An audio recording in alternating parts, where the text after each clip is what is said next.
창세기 41장. 그로부터 만 2년이 지난 후에 바로가 꿈을 꾸었다. 그가 나일 강가에 서서 보니 건강하고 살진 암소 7마리가 강에서 올라와 풀을 뜯어먹고 있었다. 그 뒤에 흉측하고 뼈만 앙상하게 남은 다른 7마리의 암소가 강에서 올라와 먼저 나온 소들과 함께 강변에 섰는데, 그 흉측하고 깡마른 소들이 건강하고 살진 소들을 먹어버렸다. 그리고서 바로는 꿈에서 깨어났다. 그는 다시 잠이 들어 두 번째 꿈을 꾸었는데, 줄기 하나에 무성하고 알찬 7 이삭이 나오고, 그 후에 사막의 바람에 말라붙어 쭉정이가 된 다른 7 이삭이 그 줄기에서 나와 먼저 나온 무성하고 알찬 7 이삭을 삼켜버렸다. 그리고서 바로가 깨어보니 그것이 꿈이었다. 아침에 그는 번민하다가 이집트의 모든 마법사들과 지혜로운 자들을 불러 그들에게 자기 꿈을 말했으나 그 꿈을 해석하는 사람이 아무도 없었다. 그러자 술 따르는 신하가 바로에게 말하였다. 내가 오늘 비로소 내 잘못을 기억합니다. 폐하께서 빵 굽는 신하와 나에게 노하셔서 우리를 경호대장의 집에 가두셨을 때, 우리가 같은 날 밤에 서로 다른 꿈을 꾸게 되었는데, 그곳에 경호대장의 종으로 있던 히브리 청년이 우리와 함께 있었습니다. 그래서 우리가 그에게 우리 꿈 이야기를 했더니 그가 우리 꿈을 각각 해석해 주었습니다. 결국 그의 해몽대로 나는 복직이 되고 빵 굽던 신하는 나무에 달려 처형되었습니다. 바로가 요셉을 데려오라고 사람을 보내자 그들이 급히 그를 감옥에서 데려왔다. 요셉은 곧 수염을 깎고 옷을 갈아입은 다음 바로 앞에 나왔다. 이때 바로가 요셉에게 내가 꿈을 꾸었는데 그것을 해석해 줄 사람이 아무도 없다. 그러나 나는 내가 꿈을 잘 해석한다는 말을 들었다. 하고 말하였다. 그래서 요셉은 나는 할 수 없지만 하나님이 왕에게 그 꿈의 뜻을 말씀해 주실 것입니다. 하고 대답하였다. 그러자 바로가 요셉에게 말하였다.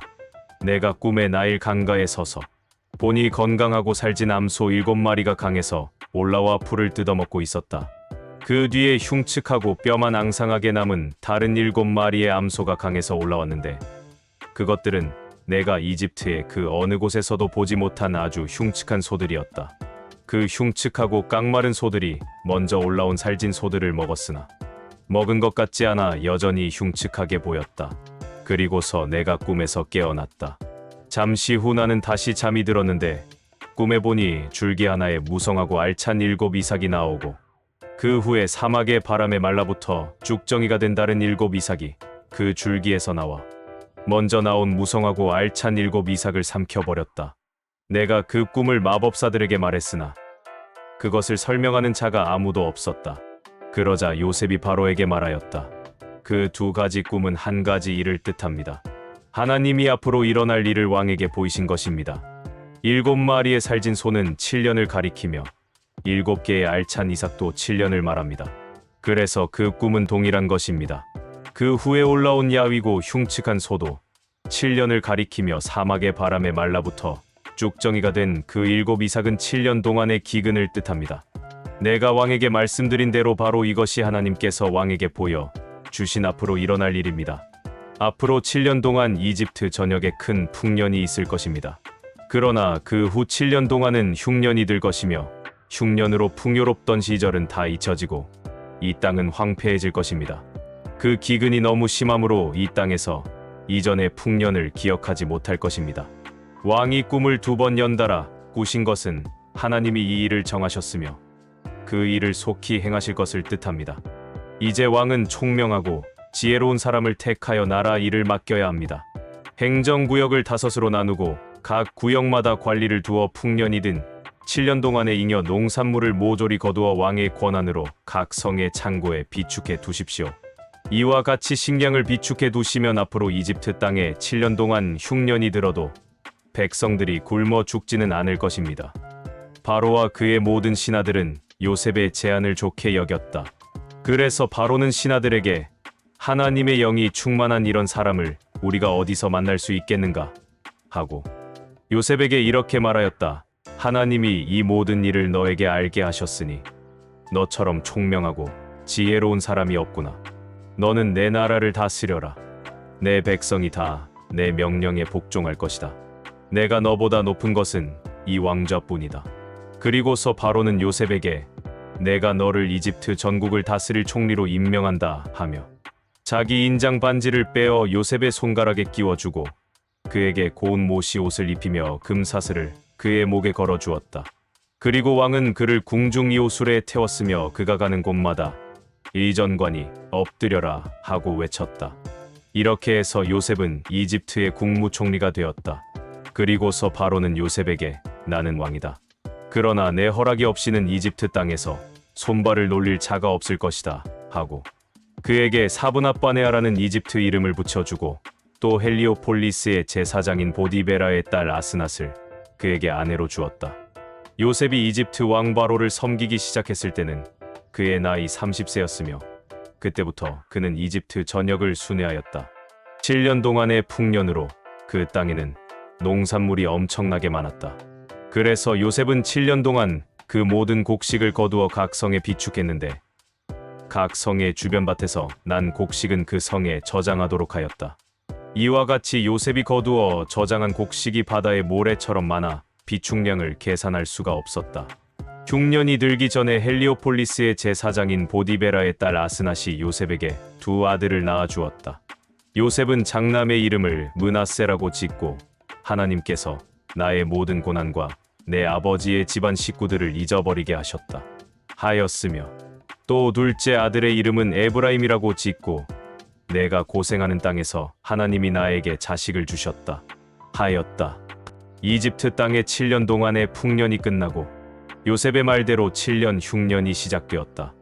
이때 다른 나라에는 기근이 들어 굶주렸으나 이집트 전역에는 식량이 있었다. 그러나 이집트에도 서서히 기근이 찾아들자 백성들은 바로에게 식량을 달라고 부르짖었다. 그래서 바로는 모든 이집트 사람들에게 요셉에게 가서 그가 시키는 대로 하라고 하였다. 이집트 전국의 기근이 더욱 심각해지자 요셉은 모든 창고를 열고 이집트 사람들에게 곡식을 팔았다. 그리고 기근이 온 세상을 휩쓸고 있었으므로 다른 나라 사람들도 요셉에게 곡식을 사려고 이집트로 몰려들었다. 마가복음 11장. 그들이 예루살렘에 가까운 감람산 기슬 벳바게와 베다니에 이르렀을 때 예수님은 두 제자를 보내며 이렇게 말씀하셨다. 너희는 맞은편 마을로 들어가거라. 거기에 가면 아무도 타본 적이 없는 나귀 새끼 한 마리가 매여 있을 것이다. 그것을 풀어서 끌고 오너라. 누가 너희에게 왜 그러느냐고 묻거든 주님이 쓰신다고 하여라.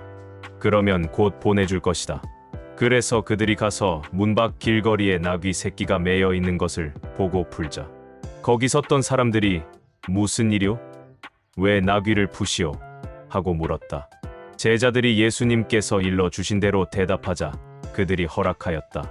제자들은 나귀 새끼를 예수님께 끌고 와서 자기들의 겉옷을 그 위에 걸쳐두었다. 예수님이 나귀에 올라타시자 많은 사람들이 겉옷을 벗어 길에 펴기도 하고 들에서 푸른 나뭇가지를 꺾어다 길에 깔기도 하였다.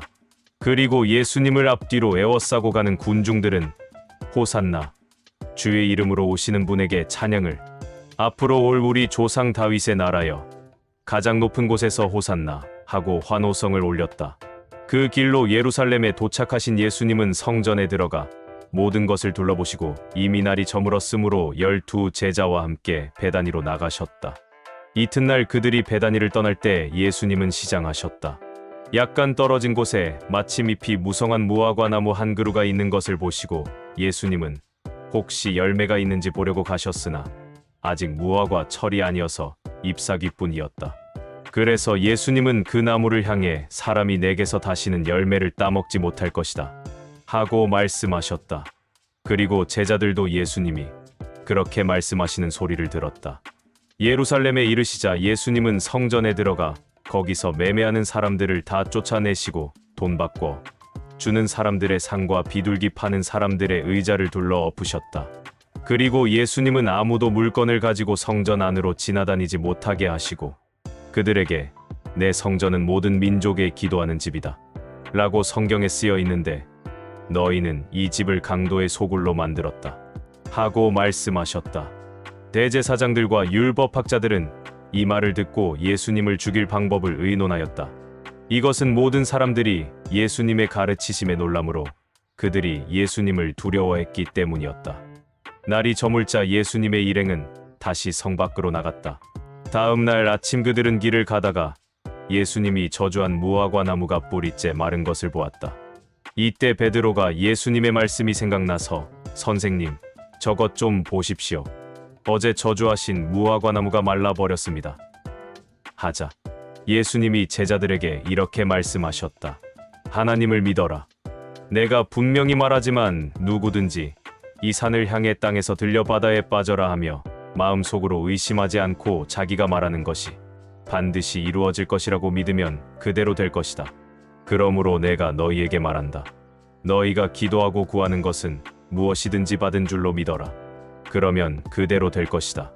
너희가 서서 기도할 때 어떤 사람과 서로 마음 상한 일이 있거든 용서해 주어라. 그러면 하늘에 계신 너희 아버지께서도 너희 잘못을 용서해 주실 것이다. 그러나 너희가 용서해 주지 않으면 하늘에 계신 너희 아버지께서도 너희 잘못을 용서해 주시지 않을 것이다. 그들은 다시 예루살렘에 들어갔다. 예수님이 성전 뜰을 거니실 때 대제사장들과 율법학자들과 장로들이 와서 당신은 무슨 권한으로 이런 일을 하고 있소? 누가 당신에게 이런 권한을 주었소? 하고 따져 물었다. 그때 예수님이 대답하셨다. 나도 한 가지 묻겠는데 너희가 대답하면 내가 무슨 권한으로 이런 일을 하는지 말하겠다. 요한의 침례가 하나님에게서 왔느냐? 아니면 사람에게서 왔느냐? 말해보아라. 그러자 그들은 만일 하나님에게서 왔다고 하면 왜 그를 믿지 않았느냐?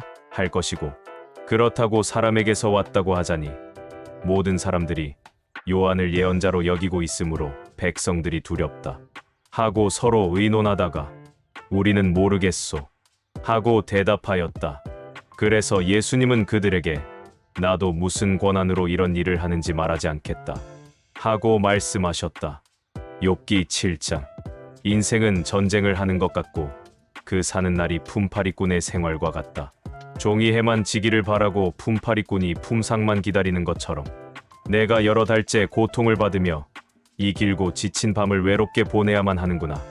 내가 누울 때는 언제나 일어날까 하고 생각하며 새벽까지 긴긴 밤을 엎치락뒤치락 하다가 보낸다. 내 피부는 전신의 구더기와 부스럼으로 뒤덮여 있고 내 살은 골마 터지고 있다. 내 날이 배틀의 북보다 빨라 희망 없이 그저 지나가 버리는구나. 나의 하나님이시여, 생명이 단 한 번의 호흡에 불과한 것을 기억하소서. 내가 행복할 날을 다시 볼 수 없게 되었습니다. 나를 보는 눈이 다시는 나를 보지 못할 것이며 주께서 나를 찾아도 내가 이 세상이 없을 것입니다. 구름이 사라져 없어지듯 사람이 한번 죽으면 영원히 사라지고 말 것입니다. 죽은 자는 다시 자기 집으로 돌아가지 못할 것이며 그가 살던 곳도 다시 그를 기억하지 않을 것입니다. 그러므로 내가 침묵을 지키지 않고 내 괴로움을 말하며 내 영혼의 슬픔을 털어놓아야겠습니다. 하나님, 내가 바다 괴물입니까? 어째서 나를 지키십니까? 내가 잠자리에서 남아 내 고통을 잊어보려고 해도 주께서는 악몽으로 나를 놀라게 하시고 환상으로 나를 두렵게 하십니다. 그가 이런 몸으로 삶을 계속하느니 보다 차라리 숨이 막혀 죽기를 원합니다. 이젠 사는 것도 싫어졌습니다. 내가 더 이상 살고 싶지 않으니 나를 내버려 두십시오. 내 삶은 무의미합니다. 사람이 무엇이기에 주께서 그처럼 소중히 여기셔서 많은 관심을 쏟으시고 아침마다 살피시며 매 순간마다 시험하십니까? 주께서는 어째서 잠시 동안도 내게서 눈을 떼지 않으시고 침 삼킬 동안도 나를 내버려 두지 않으십니까? 사람을 살피시는 주여, 내가 범죄하였다고 해도 그것이 주께 무슨 해가 됩니까? 어째서 나를 관역으로 삼으셨습니까? 내가 그처럼 주께 부담이 됩니까? 어째서 주는 내 허물을 용서하지 않으시고 내 죄를 씻어 주시지 않으십니까? 나는 곧 죽어 흙에 눕게 될 것입니다. 그땐 주께서 나를 찾아도 내가 이미 사라지고 없을 것입니다. 로마서 11장. 그러면 하나님께서 자기 백성 이스라엘을 버리셨습니까? 결코 그렇지 않습니다. 나도 이스라엘 사람이요 아브라함의 후손이며 베냐민 지파 출신입니다. 하나님은 처음부터 택하신 자기 백성을 버리시지 않았습니다. 엘리야가 이스라엘을 걸어 하나님께 고발한 성경 말씀을 보십시오. 주여, 그들이 주의 예언자들을 죽이고 주의 제단을 헐어버렸으며 살아남은 예언자는 나 하나밖에 없는데 그들은 나마저 죽이려고 합니다. 라고 하지 않았습니까? 그러나 하나님께서 그에게 무엇이라고 대답하셨습니까? 내가 나를 위하여 바알 우상을 섬기지 않은 사람 7,000명을 남겨두었다. 라고 대답하셨습니다. 그와 같이 지금도 하나님의 은혜로 선택된 사람들이 남아 있습니다. 그것은 행위로 된 것이 아니라 하나님의 은혜로 된 것입니다. 그렇지 않으면 은혜가 진정한 은혜라고 할 수 없습니다. 그렇다면 무엇이란 말입니까? 이스라엘은 결국 자기들이 찾던 것을 얻지 못하고 선택받은 사람들만 얻었으며 나머지는 완고해지고 말았습니다. 그것은 성경에 하나님이 그들의 정신을 흐리게 하여 오늘날까지 보지도 듣지도 못하게 하셨다. 라고 한 말씀과 같습니다. 다윗도 이렇게 말하였습니다. 그들의 식탁이 올가미와 덫과 거치적거리는 장애물과 죄값을 받는 자리가 되게 하소서. 그들의 눈이 어두워 보지 못하게 하시고 그들의 등은 항상 굽어 있게 하소서. 그렇다고 이스라엘이 넘어져서 영영 패망하였습니까? 결코 그렇지 않습니다. 하나님께서는 도리어 그들의 범죄로 이방인들을 구원하여 이스라엘이 그들을 보고 질투하게 하셨습니다.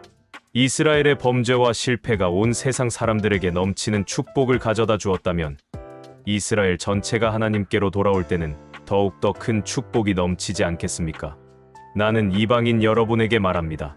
내가 이방인의 사도가 되었으니 내 직분을 자랑스럽게 여깁니다.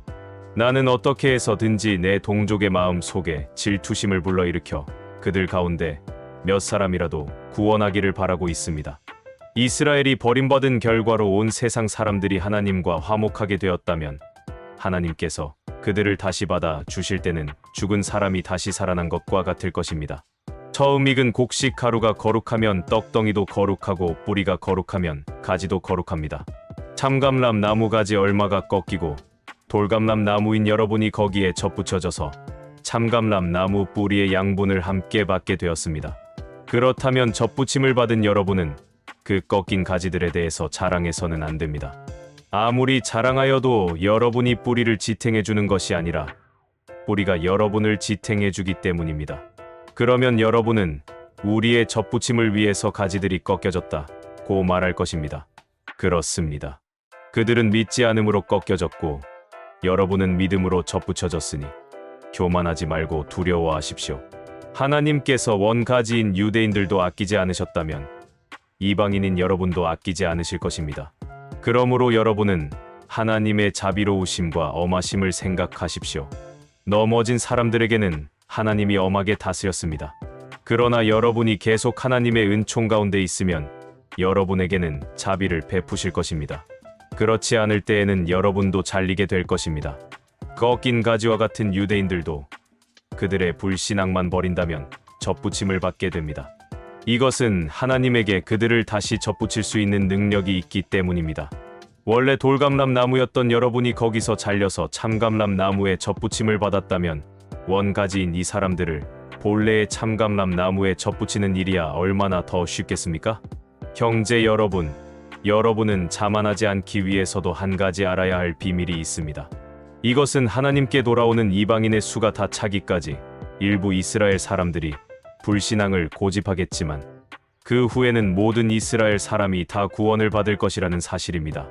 그것은 성경에 이렇게 쓰인 말씀과 같습니다. 구원자가 시온에서 올 것이니 그가 이스라엘 백성에게서 경건치 않은 것을 제거할 것이다. 그리고 이것은 내가 그들의 죄를 없앨 때 그들과 맺을 내 계약이다. 기쁜 소식의 견지에서 보면 이스라엘 사람들은 여러분을 위해 하나님의 원수가 되었지만 선택이란 점에서 보면 그들은 조상들 때문에 하나님의 사랑을 입은 사람들입니다. 하나님의 은혜의 선물과 부르심에는 후회하는 일이 없습니다. 전에는 여러분이 하나님께 순종하지 않았으나 지금은 이스라엘 사람들의 불순종 때문에 여러분이 하나님의 은혜를 받게 되었습니다. 이와 마찬가지로 그들이 지금은 불순종하고 있으나 여러분에게 베푸신 하나님의 은혜의 결과로 그들도 은혜를 받게 될 것입니다. 하나님이 모든 사람을 불순종에 맡겨 두시는 것은 그들 모두에게 은혜를 베풀기 위해서입니다. 하나님의 지혜와 지식의 부요함이란 그 깊이가 끝이 없습니다. 그분의 판단은 헤아릴 수 없으며 그분의 길은 추적할 수가 없습니다. 누가 주의 마음을 알았으며 누가 그분의 상담자가 되었습니까? 하나님께 먼저 드렸으니 하나님이 갚아 주셔야 한다고 말할 사람이 누굽니까? 만물이 다 그분에 의해서 창조되었고 그분을 통해서 생동하며 그분을 위해 존재합니다. 하나님께 길이길이 영광을 돌립시다. 아멘.